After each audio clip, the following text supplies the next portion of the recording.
मैनपुरी दीवानी bar association के अधिवक्ताओं की 4 सूत्रीय मांगों को लेकर आज चौथे दिन भी भूख हड़ताल जारी रही। एक सभा भी संबोधित की गई जिसमें अधिवक्ताओं ने अपने अपने विचार व्यक्त किए और ये भी कहा कि वो आर पार की लड़ाई लड़ेंगे और अपनी समस्याओं का समाधान करके ही भूख हड़ताल खत्म करें। क्या कुछ कहा। और परिस्थितियां ऐसी बन गई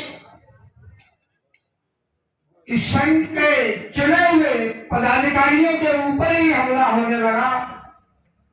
फिर हम लोग कहां सुरक्षित होंगे। साथियों, गंभीर मसला है, सोचने को मजबूर होना पड़ रहा है कि जहां लोकतांत्रिक व्यवस्था हो,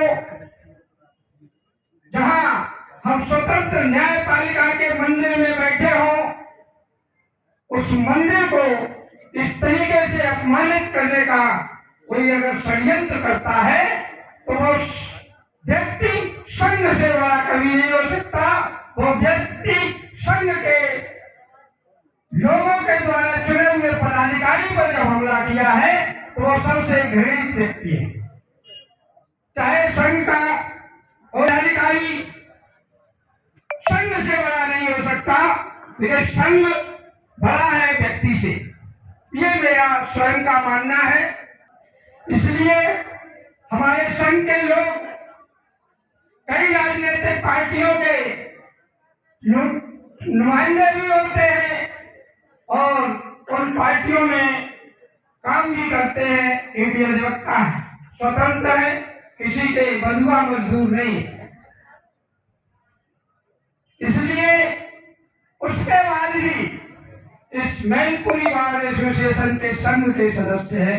एक संगठन होता है बार का, एक संगठन है अधिवक्ताओं का, जो हिंदुस्तान में अगर कोई स्वतंत्र है तो बार एसोसिएशन स्वतंत्र है, जिसके ऊपर किसी राजनीतिक पार्टी का हस्तक्षेप नहीं होता और किसी तरीके से कोई भी अधिवक्ता इस हस्तक्षेप को बर्दाश्त भी नहीं करता। साथियों, मैं उन संवैधानिक पदों पर बैठे हुए लोगों को ये आगाह करना चाहता हूं कि वो सोचे और समझे कि आप चुन के नहीं आए हैं, आप इंटरव्यू दे के नहीं आए हैं, आप एक राजनीतिक पार्टी के नुमाइंदे बनकर यहाँ कार्य कर रहे हैं और उन संवैधानिक पदों पर बैठे हैं। इसलिए मैं तो ये सोचता हूं कि आप अधिवक्ता होते हुए भी विद्वान नहीं है, क्योंकि विद्वानों की ये परिभाषा है कि विद्वान हर मुश्किल का, हर समस्या का हल निकालने में सबसे आगे होता है। ये विद्वान होते हैं। साथियों, ये राजनीतिक पार्टियों की साइंस मेरे हिसाब से ये भूली हुई है कि आज मैनपुरी बार एसोसिएशन का जो संवैधानिक पद पर बैठा हुआ व्यक्ति है वो बार के अध्यक्ष से टकराया और वो लगता है मेरे शब्दों में तो चूर चूर हो जाएगा जो बार से टकराएगा, क्योंकि ये बार किसी राजनीतिक पार्टी की बार नहीं, ये बार विद्वानों की बार है, जहां विद्वान हर समस्या का हल निकालने में सक्षम है। साथियों, मैं अपने इन शब्द भेदी वालों से आपको आगाह करना चाहता हूं कि तुम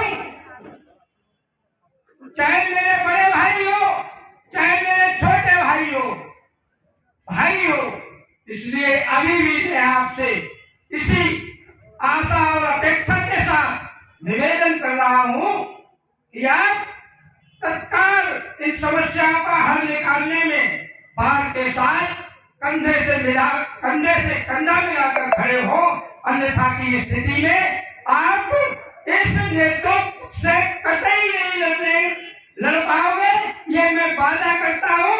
और आप एक हैं तो हम 11, इसमें आपका ध्यान रखना।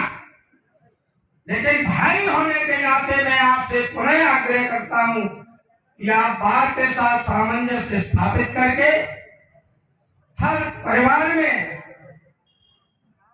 4 भटक तो जाते हैं, लेकिन फिर भी उन्हें साफ सुथरा करके इकट्ठा रखा जाता है, तभी वो उस परिवार की, उस घर की शोभा बनती है। हम लोग वकालत के साथ साथ खेती का भी काम करते हैं और खेती ट्रैक्टर से भी करते हैं। जब हमारी ट्रैक्टर के अगले पहिए में कोई एक पहिए में कमी आ जाए तो हम उसे उठा के एक पहिए से भी चलाना जानते हैं, ऐसी बात नहीं है। हमारे पास सारी समस्याओं का समाधान है, लेकिन सोचो और समझो, अभी समय है कि हमारे पदाधिकारी जो आज भूखे बैठे हुए, भूख हड़ताल पर है, जो पानी तक नहीं पी रहे हैं, उनके क्या परिवार नहीं है, क्या उनका सम्मान नहीं है? आप केवल राजनीतिक परिवेश में आकर संवैधानिक पदों पर जो कब्जा कर लिया है, उसके घरूर में आकर, उसके घमंड में आकर आप सोचने पर विवश नहीं हो रहे हैं।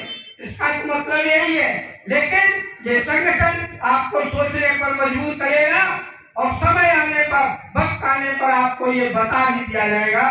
धन्यवाद।